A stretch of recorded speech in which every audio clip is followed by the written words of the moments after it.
ಬಹು ಅಪರೂಪಕ್ಕೆ ಎಂಬಂತೆ ಗಣೇಶೋತ್ಸವದಲ್ಲಿ ನೈವೇದ್ಯಕ್ಕೆ ಇರಿಸಲಾಗಿದ್ದ ಬೃಹತ್ ಗಾತ್ರದ ಲಡ್ಡು ಹರಾಜು ಪ್ರಕ್ರಿಯೆ ತುಮಕೂರು ತಾಲೂಕಿನ ಪಾವಗಡ ಕಲ್ಮಣ್ ಚೆರುವಿನಲ್ಲಿ ನಡೆದಿದೆ.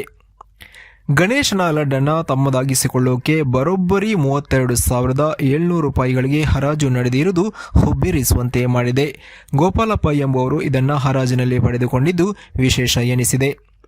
ಪ್ರತಿ ವರ್ಷ ಗಣೇಶೋತ್ಸವದ ವೇಳೆ ಈ ರೀತಿಯ ಲಡ್ಡು ಹರಾಜು ಪ್ರಕ್ರಿಯೆ ನಡೆಯಲಿದೆ. ಅದರಲ್ಲೂ ಈ ಬಾರಿ ಮಧ್ಯರಾತ್ರಿ 2 ಗಂಟೆಯವರೆಗೂ ನಡೆದಿದ್ದು ಸಾಕಷ್ಟು ಹಗ್ಗಜಗ್ಗಾಟ ಕಂಡುಬಂತು. ಹರಾಜಿನಲ್ಲಿ ಗೆದ್ದ ಗೋಪಾಲಪ್ಪಗೆ ಗಣೇಶ ಕಮಿಟಿಯಿಂದ ಸನ್ಮಾನ ಮಾಡಲಾಯಿತು.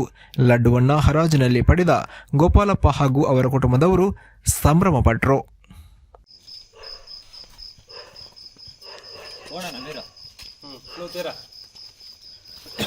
Nuera.